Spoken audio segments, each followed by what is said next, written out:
There's nothing like a good hunting story to make your dinner guests duck out faster than a booner jumping the bowstring. Every hunt is a story to tell. Whether it's your first hunt or you have decades under your belt, every step into the woods yields an experience unique to that time, day, and season.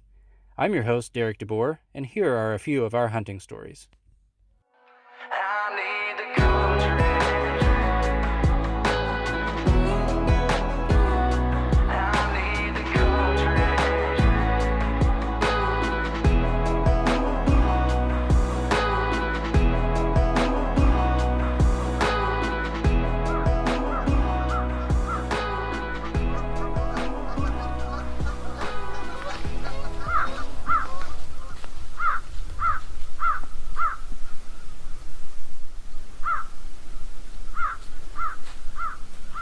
Right.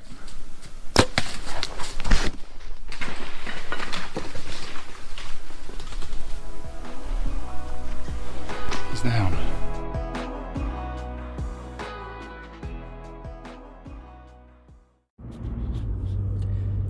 Good morning, everybody.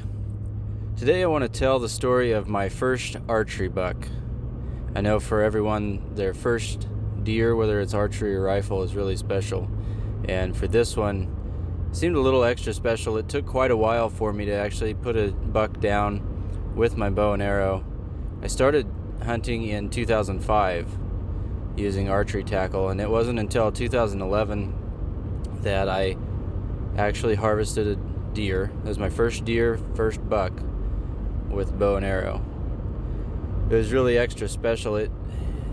I'll try not to give very much advice through these stories because I certainly don't feel like I do everything the right way. But one thing I can say to folks that are starting out, really with any weapon, but I think it really holds true with archery equipment.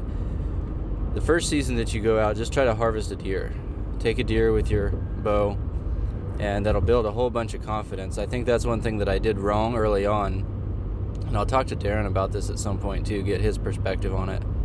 Because he and I were in similar boats, if I remember correctly. It took a number of years for us to take deer with our bow and arrow. For whatever reason, but my reason, I think, was that because I had a miss my first season. Got really close. And I think that affected it a little bit. But I think a lot of folks have buck fever, and that plays into it, just the nerves and the uncertainty of it all, the adrenaline that you get when you have a deer that close to you. And then after that first season miss, it just kind of built on that, and there was just added pressure every year. And we passed a lot of deer. We understood from early on that if you can manage the size of your bucks by passing them early on, then you'll hopefully have a better chance at a larger deer. And that didn't necessarily work out for us, but that played into it. I think we read magazine articles, and really that was kind of before we were on the internet much, searching for information. But through DVDs and videos and magazines, that kind of came across that way, that passing deer would result in bigger deer down the road, and really hadn't taken hold of doe management, and that's still something that we probably need to improve on. But anyway, there was a variety of reasons why I would either pass deer or not even take a shot, and it was building up. So the last couple years of high school would have been 2005, 2006. Didn't have any good results there. A lot of fun encounters, but didn't take any animals. And we had an ag teacher there at school that was a big influence, I think, on our hunting. He was just super enthusiastic about us shooting deer, and he'd taken a few nice ones, and he was just excited about hearing these type of stories. So he'd always ask us about it, but we began to get a little down on, I began to get a little down on myself, walking into the office telling stories but didn't shoot one. So that was kind of weighing in on it. Then we went to college. We had less time at that point to pursue deer, and so we let that drop off just a little bit. We still went occasionally as we could, but I met a couple buddies there at college, and they were into deer hunting, and again, it it was odd to be enthusiastic and passionate about something, but then when you get into the conversation, say, well, no, I actually haven't shot a deer with my bow yet. But I've been close a couple times, but that doesn't count when you're telling these stories. In reality, it does. Now that we've kind of gone through all of this process, kind of gone full circle back to our beginning and our roots, it makes a lot of sense. And you can find value in those early years of not shooting deer.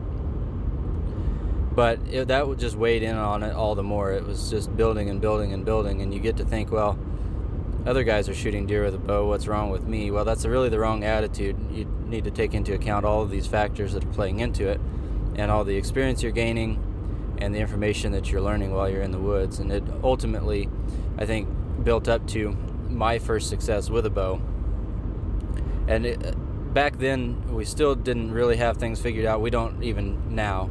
There's a lot of parts to this that we're still trying to learn and figure out, and that's the exciting part about it. But we got a lot of good information, and we kind of honed in on some of these areas that were basically good travel corridors for these deer, and we recognized that. And there was one area, our farm, I've mentioned it numerous times, and Darren talks about it. Our farm is really thick cedars in parts of it, and it's very hard to hunt. The visibility is down so low, and you have to really have a close shot if you have any shot at all, and it's really hard to see the deer and judge them as they're coming in, because as soon as they're there, they're right on top of you. But we felt like we had to start getting into those areas at least to learn what the deer are doing, and you could recognize good travel corridors through those cedar draws and valleys, especially along the main creek that runs east and west through the farm. So rather than staying on field edges or more open timber areas, we elected to start to move into those thicker cedar draws, if nothing else, just to learn what is going on there. And so we took a ladder stand, and I believe this stand was a store-bought ladder stand. We homemade a lot of our stands up to that point, but they got cheap on sale, so we bought a couple of them and threw this one up, and we had to modify it. Darren and I, well, our whole family are really tall, so I got two older brothers and my dad, and between us, I'm the shortest at 6'1"-ish, and Darren's the tallest at 6'8", so quite a range there. And so a lot of stands really don't fit us very comfortably, and the ladder stands do a little bit better, but even at that, this stand we had to modify just because of the tree we wanted to put it in. So we built a spacer to get it back off the tree a little bit, give ourselves a little more room to sit there a little more comfortably, and put it up in a big hackberry tree right on a slope that rises to the south. So the creek's running east-west through the farm. We're more towards the east end of the farm, and this hillside rises sharply to the south, and right at the bottom of that hill, between the bottom of the hill and the creek, was a good travel corridor. We used it with the ATV to go back and forth to check creek fences and just to get through the property, and the cattle had a prominent trail through there, and it just pinched down such that the deer also used it, and they would come down off of the hill to the south, kind of angle southeast back up to the northeast down that hill, and then also run east to west. And there was also a good creek crossing that would come in from the north. So we had this all pinched down at one location. So we felt that's a good spot to at least observe what's coming through here. And if something's coming from the neighboring properties, we can hopefully encounter them at this point and get a fleeting glance. It was going to be really tight from where the stand was at the bottom of that hill to the creek was maybe 25 yards. And you just had a small window in there, kind of a clearing that we cut out of the trees, and you'd have a real quick shot as they're moving through there. And then back behind you, you have the steep hill. You could shoot behind you at a really close shot, but more than likely anything that's behind you with the wind direction that we need to hunt with that spot in mind, if there was a deer behind you, they would be almost eye level and right in your wind. So that was not really part of the scenario, although that did happen on multiple occasions. When you're sitting there, something would get behind you and bust you out of there, but that really wasn't the setup. So we had this stand modified, set up in a big hackberry tree, kind of back in a little pocket of cedars. So you had a cedar right to your right, adjacent to you, and also to your left. And you had a nice shooting lane right in front of you. This was also the year that Darren and I got together and we decided, well, let's team up, let's get to the mindset that we're going to hunt 1 week. And we picked out the second full week of November. That seemed to be about when rut was really fired up. We weren't patterning any deer. It seemed like, at least for our farm, things were fairly random early on. So we didn't have a good grasp of a pattern, but we would really recognize that a lot of deer moved crisscross through the farm from neighboring properties. And they'd also get does, and it seemed like they would take them up into these thick cedar areas and protect them there. So we were having a lot of good encounters really through November and almost up till rifle season, which would be a little bit after Thanksgiving. But that middle part of November up to Thanksgiving was really the sweet spot. And so we talked about it and said, let's just take off, if we can, the second full week of November. That's kind of right in the middle of that area. Things should be good, and whatever we see, if we get fired up about it coming in, that's what we're going to take. We're not going to be passing these deer as much. We just want to enjoy the experience and enjoy the hunt. I don't know if all that played out in the conversation, but that's what it was in my mind. So we agreed to that, and that was the first year that we were going to implement this plan. So Darren was hunting, and he was actually sitting on the stand over by Deer Canyon, which I've mentioned a couple times prior.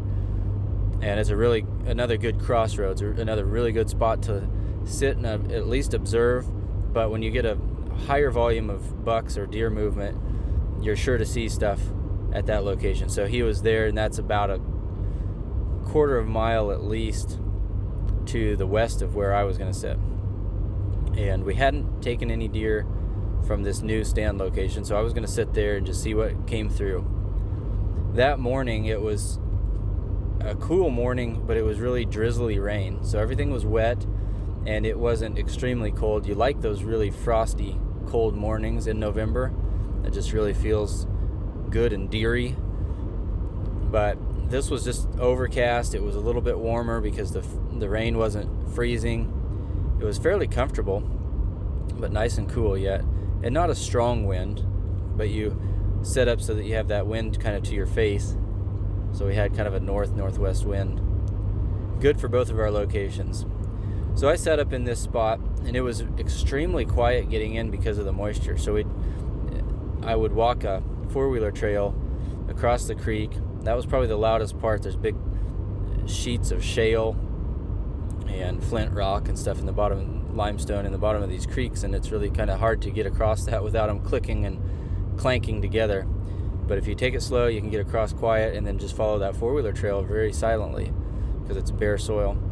The bad part about that is that that's also the trail that the deer go on. But as I was walking in, I was walking, I would say, on the downward part of the trail, so that we anticipated the deer coming from the east. And at that point, by the time the deer would get past the stand to where I walked in, they would be past my shooting lane. So that's kind of our entry strategy to that stand. So I walked in very quietly, got in the stand, very situated very nicely. The benefit to this was that I knew that if I got a shot, it was going to be 15 to 20 yards. So my top pin, I just had a basic sight. And that gave me a lot of confidence and comfort because I didn't have to judge the distance of the animal. I knew exactly what pin to use. Everything was just kind of laid up there. I knew it would be a quick shot, but everything was in order. I didn't have to do a lot of judgment. Right at first shooting light, it was just that nice gray light, I heard something crossing the creek to my north, so almost directly in front of me. And a single deer. I thought, well, it's early, I got to figure out what this is. Because it's that gray light, I like to use my eyes as much as I can. So I threw up my binoculars on that trail that's coming across the creek underneath some cedars and got a glimpse of this deer.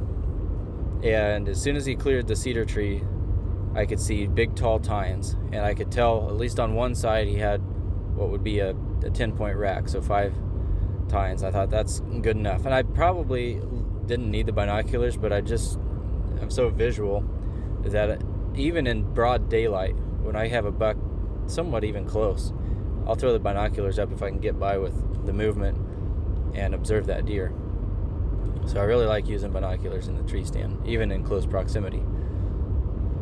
So he's moving in pretty close, and I knew he'd be out of the shooting lane in relatively short order, so I put the binoculars up, and this was a really nice rack. I mean, he was, well, anyway, I'll let this play out. So I knew he was a shooter, and so I grabbed my bow, get the release on, pull back.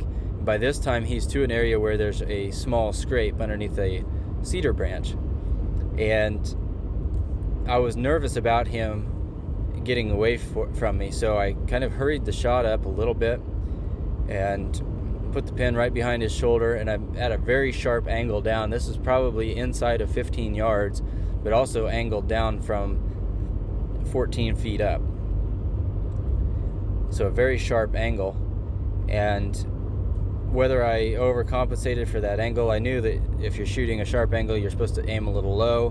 Whatever the case was, I hurried the shot, released, and I believe it went right under him. Didn't have a lighted knock at that point, so just the way it played out in my mind, I didn't hear any good hit. It just seemed like it zinged under him. He just softly took off out of there. Now, if I had hit that deer, by my estimation, it probably still would have been my biggest deer to date. He was a sizable deer. I was hoping that he would continue west the way he was going and go by Darren, and he could get a look at him, but there are so many other trails that split off and so many other ways he could go. He probably went south and dodged right around Darren. So, thinking that I missed, but understanding that there's a process I need to go through now. Since I took a shot, I need to get down, I need to find my arrow, confirm that I missed. If I did hit him, we need to come up with a strategy to follow up with that. So I waited a little while. It got a little bit lighter. Now it was clear. I wouldn't say broad daylight, but the sun was well on its way up, and you could clearly see where my arrow was there by that scrape. So put everything down. I don't even have another arrow knocked in the bow yet. Climb down, go over to find my arrow, and no sign of a hit, nothing. I can see tracks where that buck was, but nothing beyond that. So I was pretty discouraged, and at that, I thought, well, maybe I just get out of the stand for today. I can get out of here. It's kind of rainy anyway. I'm going to get wet. I don't know what to do. I was discouraged. This is after 6 years of not taking a deer with my bow. Another miss. I'd missed a couple at that point. And a miss at where I felt was a clear shot, an easy chip shot with my bow. So I was pretty discouraged and wasn't sure exactly what I was going to do. But I thought, well, I dedicated this day, these days we're here to hunt, and I don't really have anything else on my radar for the day. I might as well climb back up in the stand and see what we can see and let Darren's hunt play out. I don't want to try getting out of the stand and getting back to the truck and bump something that might be on its way to Darren, so we'll just suck it up and sit up in the tree stand for a while. So I make my way back to the stand and climb back up, and I am still standing on the platform of the stand, and I look over to my left. So I'm facing the tree that I'm sitting in, because I just climbed back up. I've got this arrow that I shot at this deer, and off to my left, so if I was sitting, it would be to my right, I see something working a licking branch. It'd be a little bit to my east, and I see nice tall tines. I'm like, okay, that's a good deer. And he's no more than, I would say, 12 to 15 yards away. I don't know how I got back in the stand without bumping him, but there's some pretty thick cedar and sumac in between the stand and him. And so if he was moving fairly quickly through the area, he could have still been back by the creek when I was climbing up, and he's just making ground pretty quick. So he's working this licking branch, rubbing his antlers in the tree branch, and working the scrape a little bit. So that allows me to get turned around, get a new arrow knocked, and by this time he's coming through, and he's right at the base of the stand. And I have zero chance to think about this or do anything other than react by pulling the bow back, settling. He was past the front of the stand by this point, so he was quartering away from me. I didn't even try stopping him. I just settled on basically his back rib, which would pass through toward his right front shoulder, and released the shot. And I think the thing that might have saved me there was just no nerves, there was no thought process to get in the way. I'd already gone through the process of missing this other deer, so it had kind of erased everything. It was a clear mindset, just complete reaction time. So I think that helped me make a good, clean shot on this deer. I could see that it hit right where I was aiming, and it felt like a good shot, so I was extremely happy. And I think at that point I let Darren know that I'd got one. But still, having been the first deer that I shot with my bow, this was all a brand new process. And that's one of the other things that can really be handy with just going out your first season and taking a deer, whether it's a doe or a buck. There are so many firsts that have to happen. So beyond that first shot, now I had my first blood trail with an arrow, and leading up to, the first field dressing of a arrow shot deer, we'd had a couple deer now with the rifle, so that process was still going. But in the case of a first-time hunter, that's all part of this. So a lot of firsts going on, and we got to figure out how to get this deer out of there. So that's one of the things I feel strongly about, just taking an animal the first time you're out, so you get over all of these other things, and now you can still start focus on the quality of the shot and the quality of the animal. Anyway, try not to do too much of that advice. But so now I've got this deer that I've got to follow up on, and I felt like a good shot. I get down a little while after the shot and walk over to where he was, and I find nothing. There's just no blood on the ground. I'm shooting a broadhead that's a mechanical broadhead. I don't even remember the brand, but in my opinion they were a little bit goofy. The blades would fold forward, and then they had a little rubber band to secure those blades down, and then when they make contact they pop open, sever that rubber band, and there they go. They flew really well with practice and into a target, so that's why I was using them. And so anyway, I made this shot, have the mechanical broadheads. I get down, I can't find any evidence of blood. So I thought, well, I don't know what to make of this. I just don't know. It felt like a really good shot and a good hit, but there's just nothing there. So Darren had, by this time, messaged me. He said, I'm going to sit in the stand for a little while, and then I'll get down and come meet you and help you look for this deer. Well, we got to find out where this deer is going to go, and now there's no blood trail. But fortunately, it was wet enough at that point that we could get on his tracks. And so I thought, I can see where he ran after my shot. I'll just start tracking him by his tracks, and he ran in Darren's direction toward the west. And so if Darren's going to come meet me, I'll at least just start following this track, and we can meet up and then continue there from there. And as I'm following these tracks, there's just little dots of blood here and there, so that helps me build a little bit of confidence. And it's almost like you're on your hands and knees. It was wet, so I was just kind of bent over, hunkered over, looking at these tracks and trying to find any little speck of blood. Well, we continue walking, and I meet up with Darren at about where the creek crossing is. And so this is only 60, 70 yards probably to my west.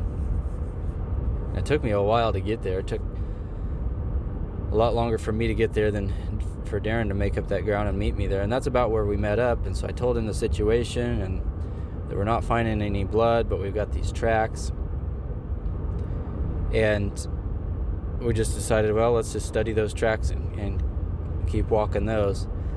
We get back across the creek to the west, so basically we're following my exit trail, how I would get down out of the stand and go home. And there's a steep bank to the north, and a deer trail goes up it, and a pretty prominent trail. And so it seemed like this deer was just following that trail, and his tracks kind of confirmed that. So we veer off on that and look up the trail, and you can't really see anything, but it's a pretty high bank that he'd have to go up.